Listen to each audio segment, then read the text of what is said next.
ಮೌನ ತಾಳಿತೆ ದಾರಿ ನಿನ್ನ ಹೆಜ್ಜೆ ಸಪ್ಪಳ ಕೇಳಿ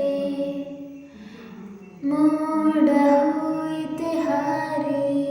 ಸಣ್ಣ ಗಾಳಿ ಮಾತನು ಕೇಳಿ ಬದಲಾಯಿತೇನು ಕಣ್ಣ ಹೊಳಪು ಸಿಗದಾಯಿತೇನು ನನ್ನ ಗುರುತು ಇರಬಲ್ಲೆನೇನು ಎಲ್ಲ ಮರೆತು ಮರೆತು ಮರೆತು ಕಲಿತು ಆಡಿದ ಸಾವಿರ ಸವಿ ಮಾತಿನ ಬಿಸಿಯಾರಿತೆ ಸಲಿಗೆ ತೋರಿದ ಸ್ನೇಹವು ಹುಡುಗಾಟದ ಹಠವಾಯಿತೆ